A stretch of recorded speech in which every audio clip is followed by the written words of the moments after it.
Hi viewers, welcome to my channel shock சமையல்.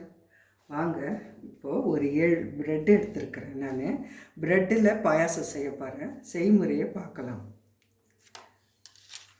7 bread எடுத்துருக்கிறேன். Dry fruit எடுத்து வச்சுருக்கிறேன். ப்ரௌன் சுகர், வெள்ளை சுகர் போட மாட்டேன். நான் ப்ரௌன் சுகர் எடுத்து வச்சுருக்கிறேன். எண்ணெயோட நெய்யும் போடுறேன்.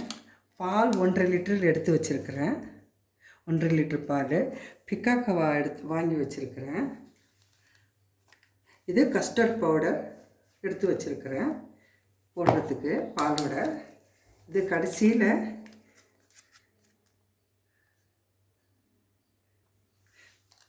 ஜாஃப்ரான் எடுத்து வச்சுருக்கிறேன். கடைசியில் போட்டுக்கலாம். வாங்க ப்ரெட்டை கட் பண்ணிக்கலாம். பாயாசத்துக்கு கட் பண்ணி எண்ணெயும் நெய்யும் போட்டு வறுத்துக்கலாம். இது இப்படி இந்த மாதிரி சைஸுக்கு கட் பண்ணிக்கோங்க, நீளமாக.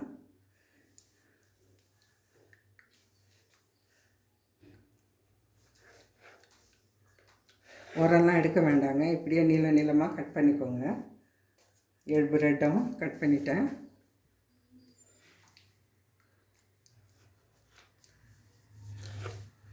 இப்போ கட் பண்ணி இந்த தட்டிலையே வச்சுக்கலாம். இப்போ 1.5 லிட்டர் பால் நல்லா சுண்ட காசி வச்சுருக்கிறேன். வாங்க இப்போ இந்த பால் நல்லா சுண்ட காசி வச்சுருக்கிறேன். இப்போ அடுப்பை ஆன் பண்ணிக்கலாம். 1.5 லிட்டர் பால் நல்லா காசி சுண்டாக வச்சுருக்கிறேன். இதில் சர்க்கரை போடாத இது பிக்காக்கவா. இது ஒரு எப்படியும் ஒரு 150 கிராம் இருக்கும். இதை ஃபுல்லாக போட்டுக்கலாம். போட்டு இதில் நல்லா சுண்டாக காசிக்கலாம். இன்னொரு தடவை இந்த கடாயில் எண்ணெய் ஊற்றி வச்சுருக்கிறேன். ஆலிவ் ஆயில் எண்ணெய் போட்டேன். இந்த எண்ணெயோட ஒரு 4 கரண்டி நெய் ஊற்றிக்கலாம். நெய்யும் இதுவும் போட்டு தான், எண்ணெயும் போட்டு தான் ப்ரெட்டு வறுக்கணும். 4 கரண்டி. இது நல்லா அல்வா போட்டோம் பாருங்கள். இது நல்லா கொதிக்கட்டும்.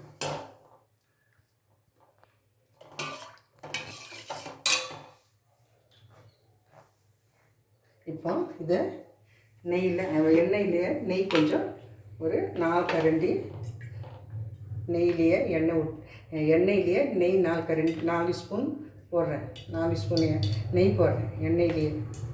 பாருங்கள், 4 ஸ்பூன் போட்டாச்சு.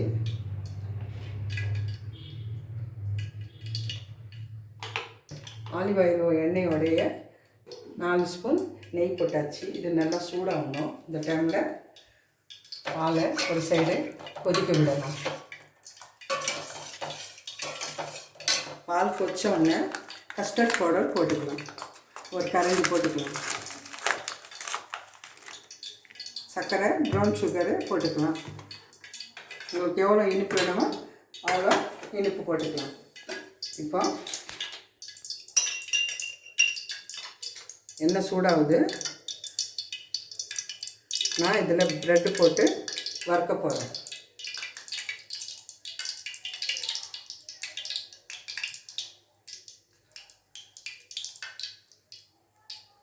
எண்ணெயில் இதில் இருந்ததுன்னா தெரியும்.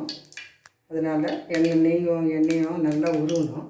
நல்லா சூடாகணும்னா சீக்கிரமாக ஸ்லோவாக வச்சு வறுத்துக்கலாம். இப்போ எண்ணெய் நல்லா சூடாகிடுச்சு. இப்போ வறுத்துக்கலாம். ஹையில் வைக்கலாம். பார்த்து வச்சுக்கலாம். ஒரு 3 ப்ரெட்டு போட்டு வறுத்து எடுத்துக்கலாம்.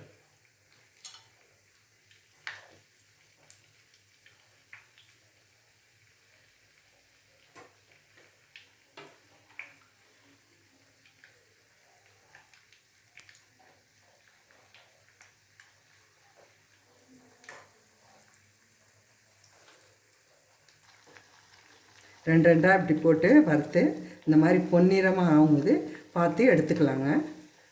பாருங்கள், நல்லா பொன்னிறமாக ஆச்சு. நீங்கள் அதிகமாக அமுக்குனீங்கன்னா அப்படியே உடஞ்சிடும். ப்ரெட் இல்லை, இது பார்த்து பதமாக எடுக்கணும். எடுத்து ஒரு தட்டிலையே போட்டு வச்சுக்கிறேன். ரெண்டு ரெண்டாக வறுத்துக்கிறேன்.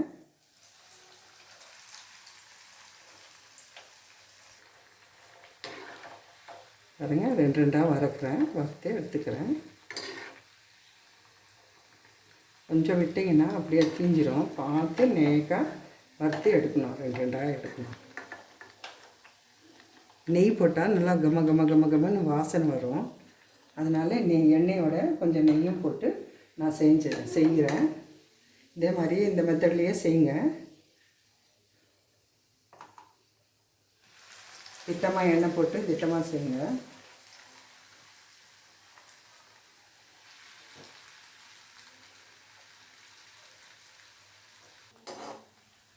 வறுத்து பாருங்கள், ஒன்று ரெண்டு தான் இருக்குது. ரெடி ஆகிடுச்சு. எல்லாம் வறுத்துட்டேன். இந்த நேரத்தில் நீங்கள் வறுத்துருங்க.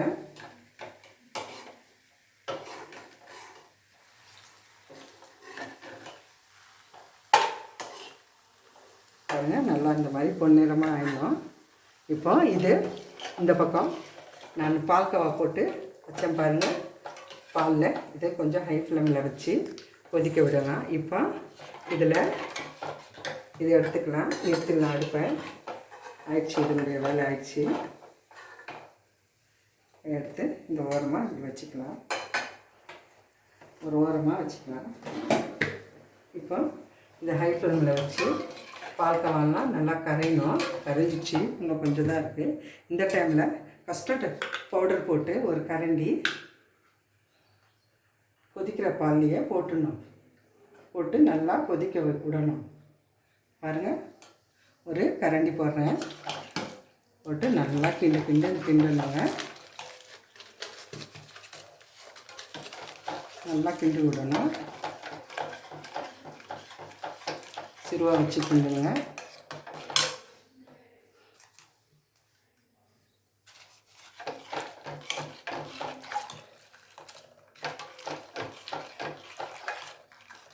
நல்லா கொதிக்க விடணும் பாலை.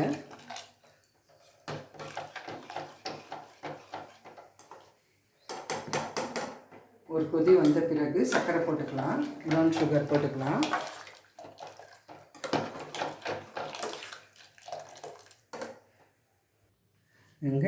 பாதாமும் கிஷ்மிஷு எல்லாம் க்ளீன் பண்ணி சுத்தமாக கட் பண்ணி வச்சுருக்கிறேன். இப்போ கடைசியில் இதை போட்டுக்கலாங்க.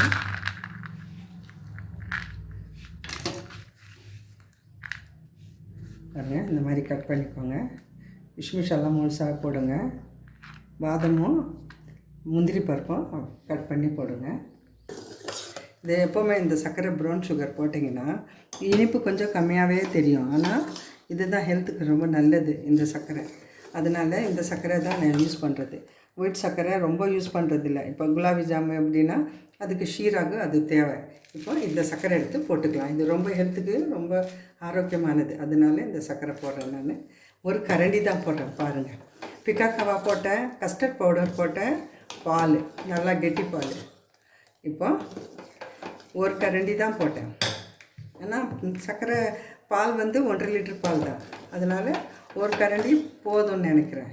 நான் செக் பண்ணிக்கிறேன் இதுக்கும். இப்போ நல்லா கட்டி ஆயிடுச்சு. கொஞ்சோண்டு கையில் உள்ளங்கையில் எங்களுக்கு கொஞ்சம் சர்க்கரை இவ்வளோதான் இருக்கணும். உங்களுக்கு இனிப்பு வேணும்னா வெள்ளை சர்க்கரையில் செஞ்சுக்கோங்க. ஆனால் நான் இந்த ப்ரௌன் சுகரில் தான் செய்வேன். முதல்ல கஸ்டர்ட் பவுடர் நல்லா கொதிக்க விட்டுட்டு பாலோட பிக்காக்கவா போட்டு கொதிக்க விட்டுட்டு கடைசியில் கேஸை நிறுத்திட்டு சர்க்கரை போடுங்க. என்ன சர்க்கரை போட்டிங்கன்னா கூட கேஸை நிறுத்திட்டு போடுங்க. நானே நிறுத்திட்டு தான் போட்டேன். பாருங்கள், ஆஃப் பண்ணியாச்சு அடுப்பு. இன்னும் கொஞ்சம் சர்க்கரை போட்டுக்கிறேன். இனிப்பு கம்மியாக தெரியுது. எங்களுக்கு கொஞ்சம் இனிப்பு காரம்லாம் நாங்கள் கம்மியாக சாப்பிட்றது. அதனால் போதும் எங்களுக்கு.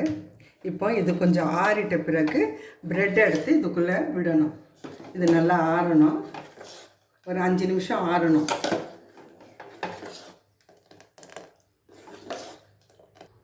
இது இந்த பால் இதெல்லாம் போட்டு நம்ம செய்கிறோம்ல, இதுக்கு பேர் ஷஹித்துக்குடான்னு பேர். இந்த ப்ரெட்டு பாலோட சாப்பிட்றது ஷஹித்துக்குடா. இந்த உருதுவில் ஷஹித்துக்குடான்னு பேர். இப்போ ப்ரெட்டு தனித்தனியாக போட்டுக்கலாம். அப்போ தான் பால் ஊற்றணும். அதில் ப்ரெட்டு கூட இதில் போட்டுக்கலாம்.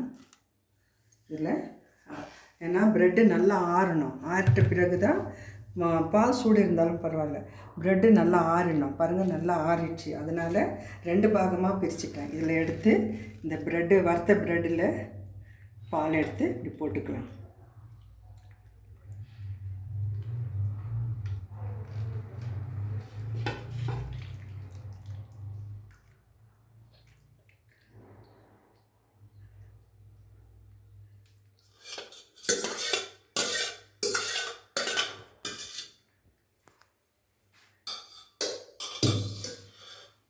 நல்லா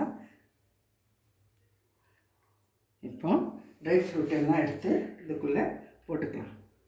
இது நல்லா ஊறி இருக்கும். அப்புறமா பொறுமையாக சாப்பிடலாம், பசங்களுக்கு பரிமாறலாம், நல்லாயிருக்கும். இப்படி செஞ்சு சாப்பிடுங்க. ட்ரை ஃப்ரூட்டு போட்டுக்கலாம். கிஷ்மிஷு, பாதம்,